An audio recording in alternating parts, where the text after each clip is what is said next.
ears lose weight? Probably. All right. We got you covered up there, don't worry. Okay. Oh, good. We don't care where this mic goes. You'll get me.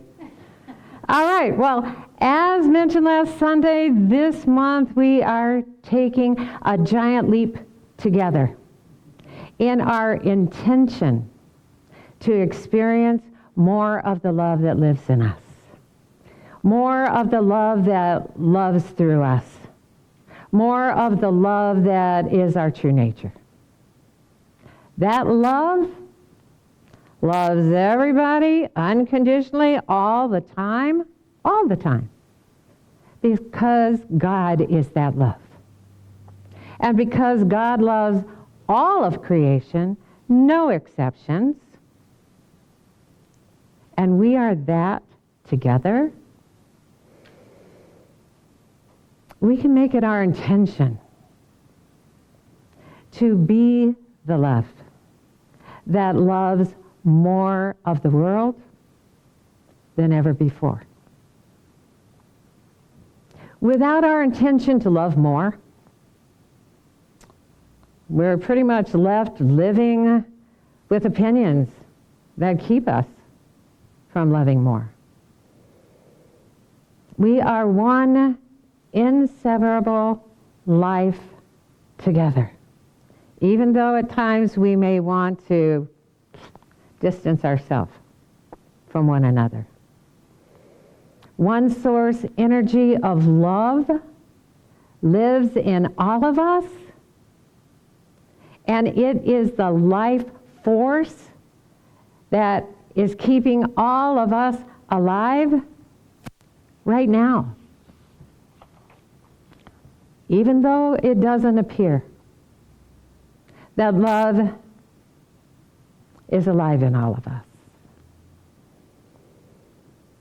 Whether or not we individually allow ourselves to feel and express love without conditions, which is to say, to feel and express love freely and unreasonably, is a choice we make every moment, no matter what's going on, and every day. So the question is this: if we are together the one creation beloved by our Creator, if we are collectively the beloved of God, if we've been created by the source energy of love that creates worlds upon worlds, including our own individual world experience for us, and if that source energy of love loves all of creation, including ourselves, why don't we? Why would we choose not to love? A simple answer might be, it's a habit.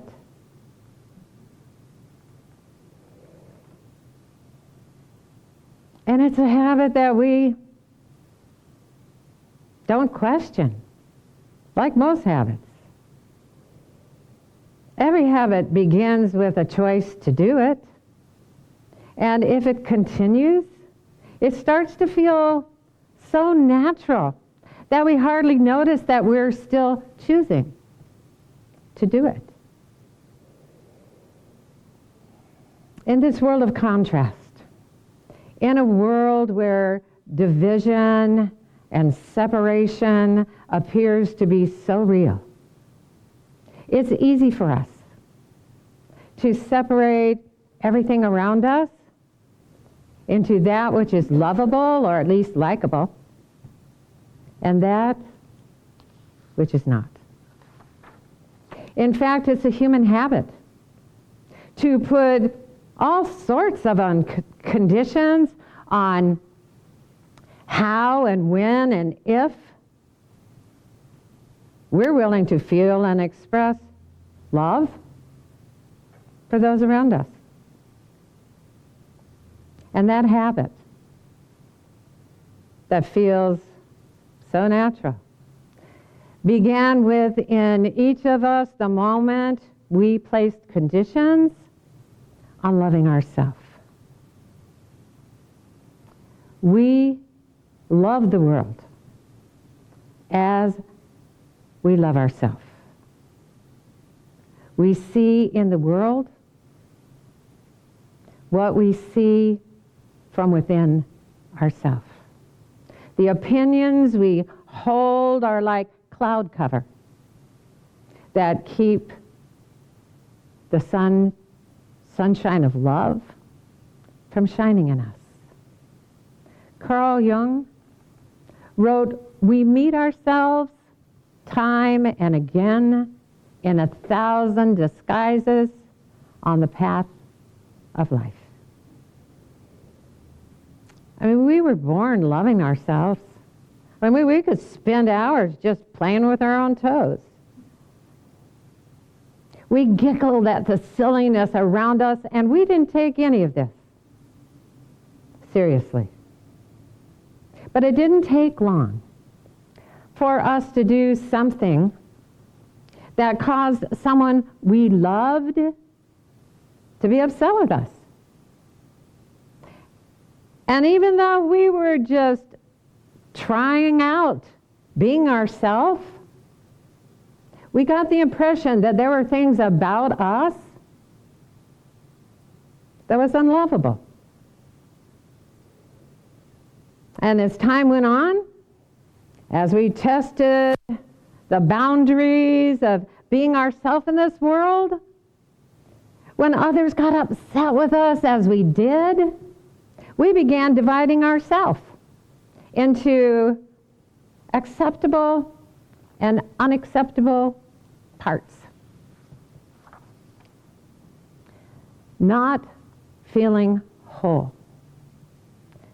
Feeling divided within us is a habit that we can break if we choose to.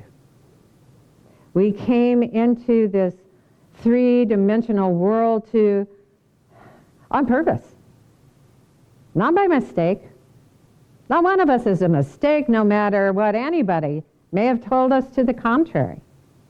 We came to spread our wings and see how high we could fly as a being given total freedom to be ourselves.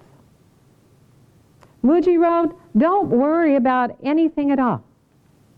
We are not here by accident. This form is just a costume for a while. But the one who is behind it, behind the costume, this one is eternal." You must know this. If you know this and trust this, you don't have to worry about anything at all. Worry is a habit that began when it seemed to us that all the contrast and diversity and differences between us and others meant that we weren't one beautiful creation of love together. And because the world appeared that way to us, we started to believe that we weren't one beautiful creation of love individually. That there were parts of us that didn't belong to love.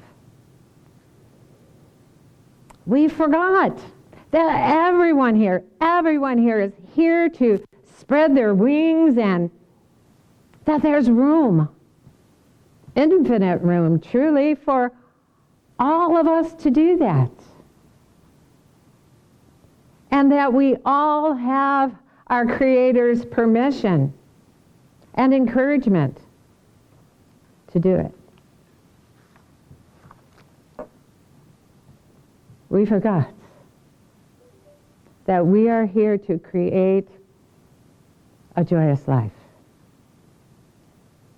And that often we would learn about the life we want to create through unwanted experiences. Abraham Hicks reminds us,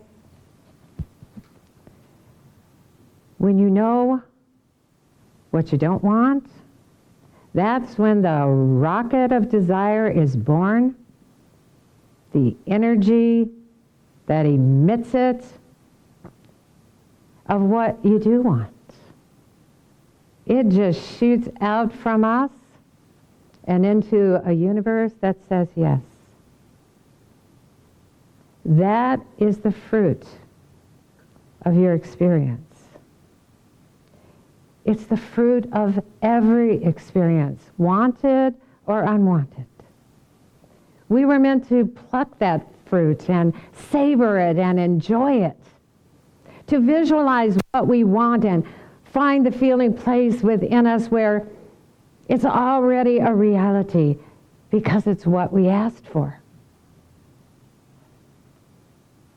We can live every day happily ever after once we get the hang of moving from unwanted experiences to the clarity of knowing what we do want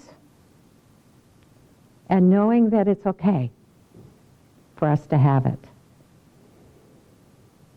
Unwanted experiences are powerful. They're nothing to be ashamed of. They're part of our energy of creation. But so often we try to hide them because we think they're wrong and that they make us less lovable and less acceptable. Experiences, all experiences, are transitory learning tools. But when others become unhappy with us as we're learning, we start to look at them as permanent evidence of our unworthiness to freely live the life we want to live.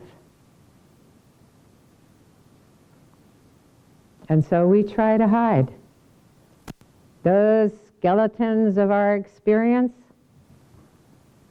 from others without the unconditional love that allows us to fully accept who we've been up until now. We often worry that if we don't hide the parts of ourselves we don't accept, we won't be acceptable to anyone else. Until we say yes, yes, yes to ourself, to being ourself, to all of ourself as we are so far. Our lack of self-acceptance will continue to limit our happy experiences, our wanted experiences, the vital health that we desire, the loving relationships we want to have, the financial abundance that we want to experience, and all the happy adventures that we're here to have. When we free the skeletons in our closet, we feel free to be all of who we are. So far. George Bernard Shaw wrote, if you can't get rid of the skeleton in your closet, you'd better teach it to dance. Some of us may need an extra large dance floor if we want to teach all of the skeletons in our closet to dance.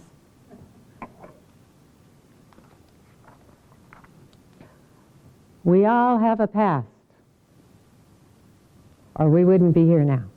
We didn't just pop in today from some other realm. We've been here all along, all this time, and for some of us, it's a long time. Living a life of learning.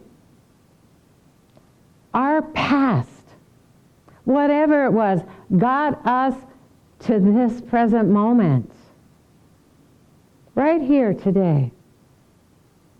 But if we try to keep those skeletons that attest to our past locked in the closet of our mind, they'll keep us from experiencing the newness that this present moment offers to us.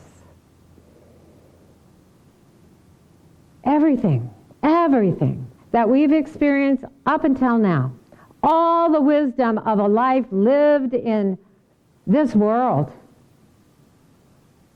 comes to us, each of us, along our own individual path of least resistance. And some of us may be a little more resistant to the truth of who we are than someone else is. Maybe at least up until now, we needed our life experiences to hit us over the head a few times before we got the message. And that's okay.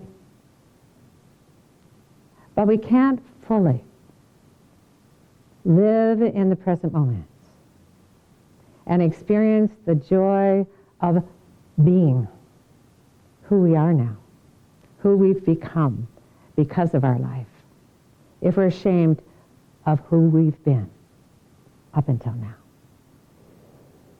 Trying to hide part of ourselves doesn't make that part go away anyway. We're aware of the skeletons in our closet. Some of us even have names for them. And it doesn't matter what we put out there for others to see. What we believe about ourselves emits an energy that attracts our life experiences to us, wanted and unwanted. Every moment,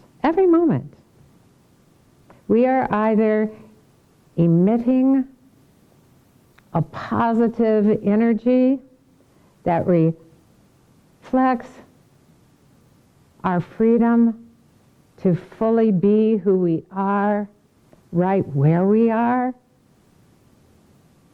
or we're pinching that energy off by living in the world trying to be someone else that we think others will like.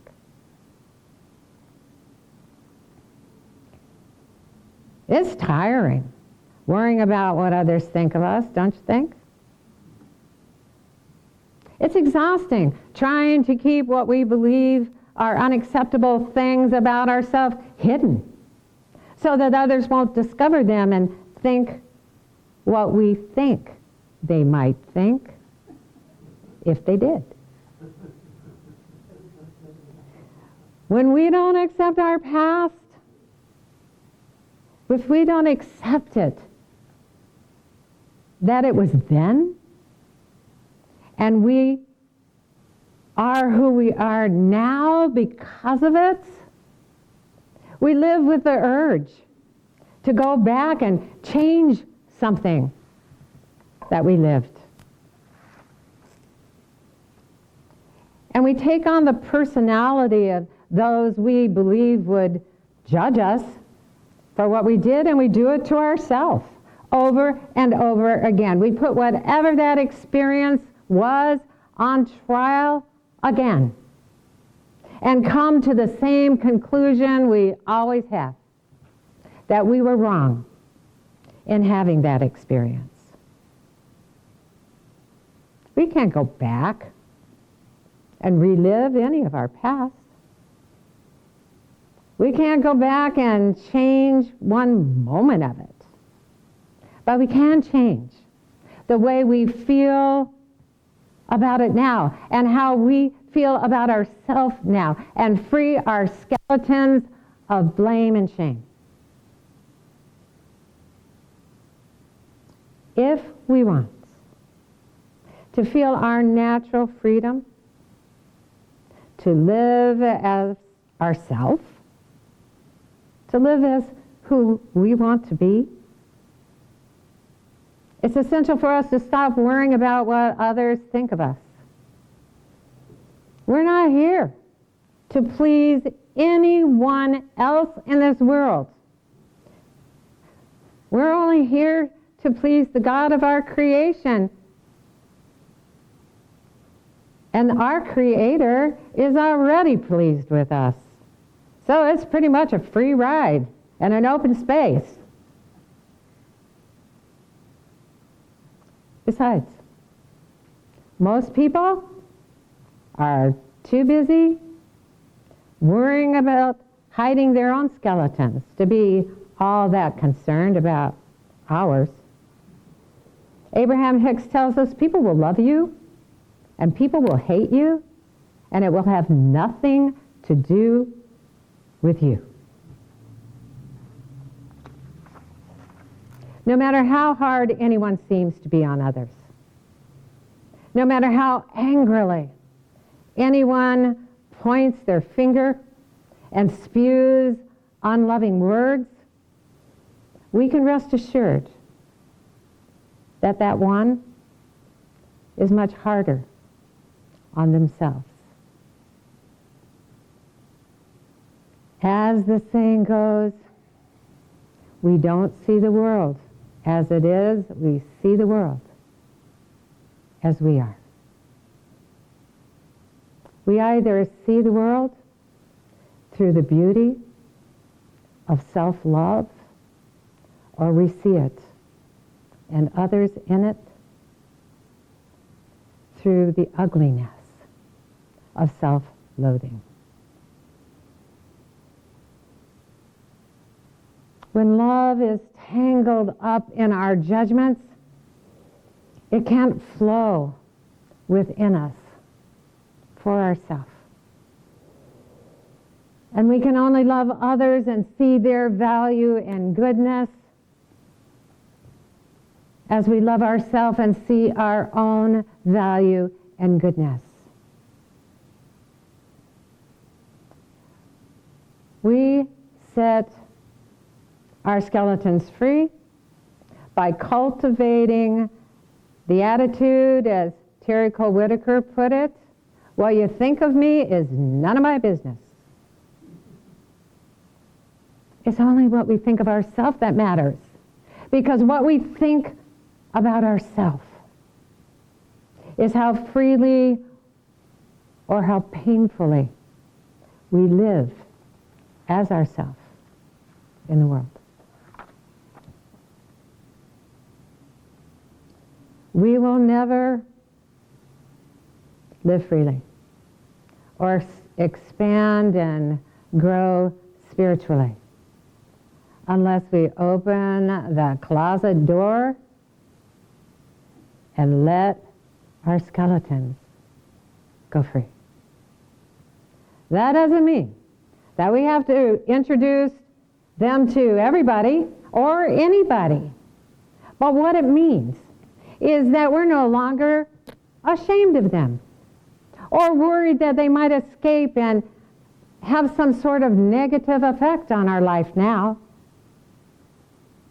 unless we free them to dance to the music of love and acceptance.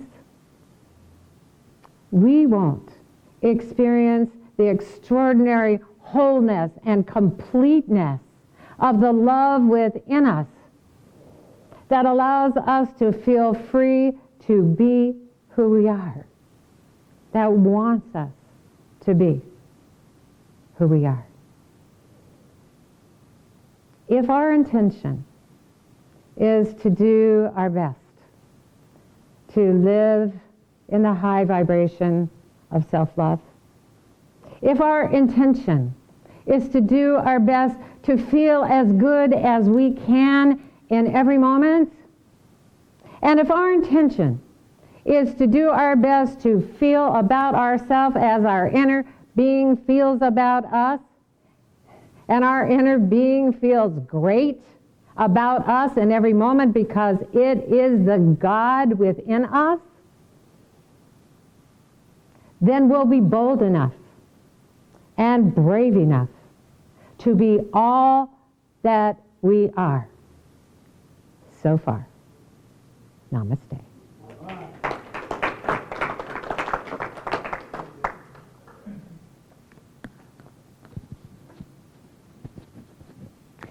Okay. Well, this is the time of our service when we express more gratitude than we did when we began the service. So we're going to do it again and some more of it. Thank you. Thank you for being here.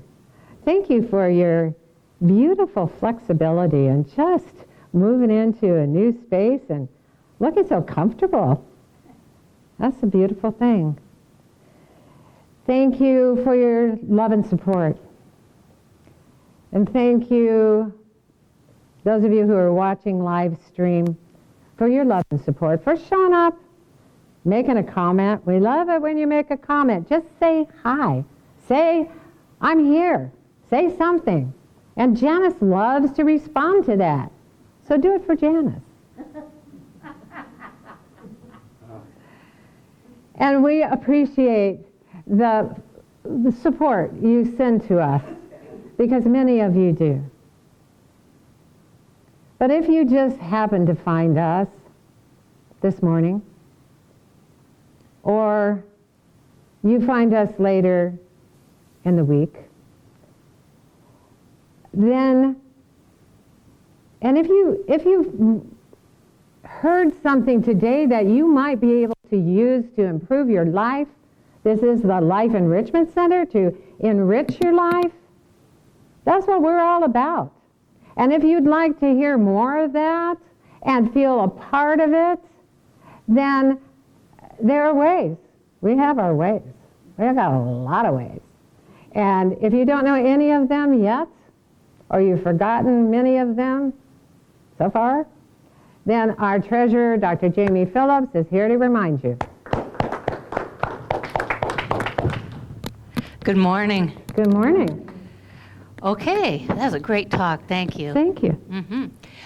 If you would like to donate to the Life Enrichment Center, I'm going to show you some, or tell you some ways that you can do it online. You can go to facebook.com/Life Enrichment Center. There's a donate button on that site. You can go to our website, LEC Flint. I'm breathing heavy.